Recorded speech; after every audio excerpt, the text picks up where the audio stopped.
o juiz Sérgio Moro. Portanto, eu concedo a palavra, em primeiro lugar, ao juiz Sérgio Moro. Atendendo a um pedido. Agradeço a oportunidade, senhor senador. Eu sou um magistrado e esse caso, Operação Lava Jato, envolve casos já que foram julgados e casos, no entanto, que encontram-se pendentes. Não seria prudente da minha parte discutir esses casos pendentes, porque isso poderia ter interferência no meu julgamento desses casos e manter, então, essa imparcialidade. Teria o prazer de discutir esses casos, o que foi feito especificamente com a Petrobras, quando isso fosse encerrado, né?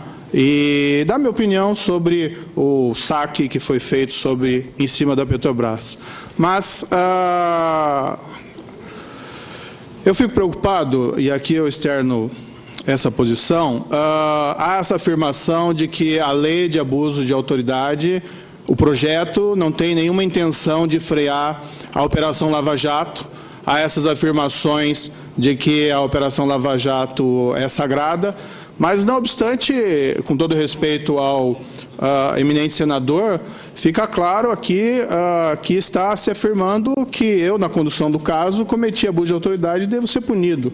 Então, me parece claro que a intenção que subjaz, não digo em relação a todos, mas há uma intenção clara de que o projeto de lei de abuso de autoridade seja utilizado especificamente para criminalizar condutas de autoridades envolvidas na Operação Lava Jato. Para mim ficou evidente com o discurso do eminente senador que o propósito é exatamente esse, ao afirmar aqui, categoricamente, que eu teria cometido atos de abuso de autoridade na condução dessa operação. Então, a questão a ser colocada é saber exatamente, então, é essa a intenção do projeto ou não é?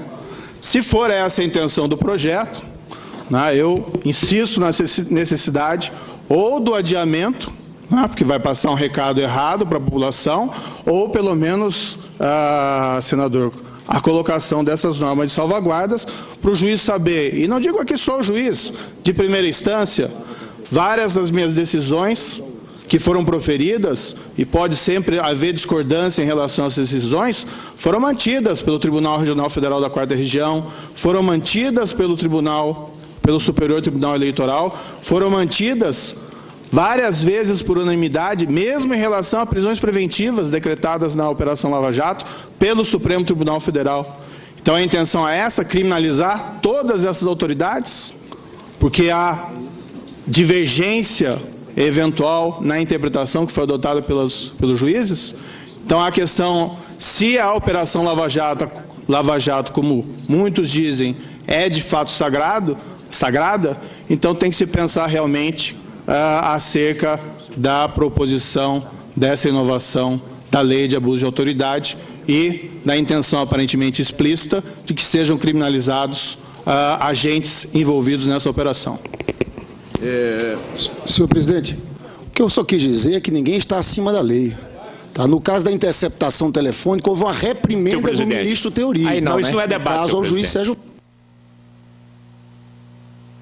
É debate, o que é? Vossa Excelência tem direito à réplica, o faça rapidamente. Se não é debate, o que é?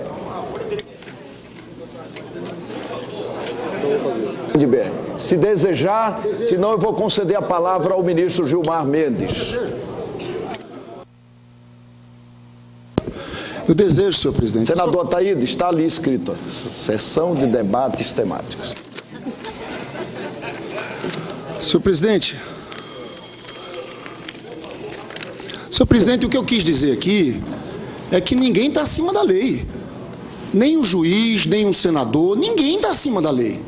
Então, o doutor juiz Sérgio Moro tem que conduzir as investigações, mas respeitando a lei.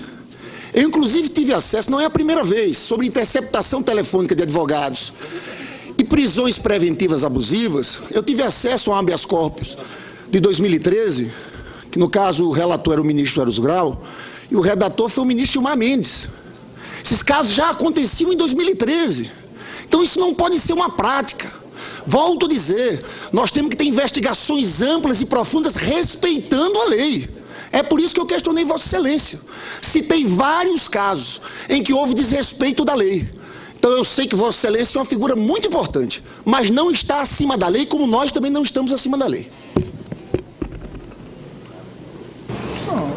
Olha, eu nunca tive a pretensão de estar acima da lei, eu sempre profiro minhas decisões com a pretensão de cumprir a lei, mas apenas o que eu peço, então, a essa Casa Legislativa é que juízes, magistrados não sejam punidos porque pessoas divergem a respeito da interpretação da lei. Para mim ficou clara a intenção, pelo menos, e eu não digo aqui, não generalizo de forma nenhuma. Sei das melhores intenções do projeto quando foi formulado em 2009, mas para mim fica evidente que a intenção de parte dos parlamentares é de criminalização da Operação Lava Jato. E como eu disse, a lei caminha, né, a lei tem as suas próprias pernas. Quem sabe o que vai ser feito dessa lei, se aprovada, especialmente sem normas de salvaguarda. Senhor presidente, eu só queria 30 segundos, não é para fazer a tréplica, porque eu falei de um habeas corpus de 2013, que o redator foi o ministro Gilmar Mendes, que no habeas corpus diz o seguinte: no caso do juiz Sérgio Moro, foi uma representação, uma petição contra ele, diz o seguinte, diz o redator: em atuação de inequívoco desserviço e desrespeito ao sistema jurisdicional e ao Estado de Direito, o juiz irroga-se de autoridade ímpar, absolutista, acima da própria justiça, conduzindo o processo ao seu livre-arbítrio, bradando sua independência funcional. E fala sobre prisão preventiva. Isso é 2013. Redação do ministro Gilmar, o relator era Eros Grau. Sobre prisão preventiva.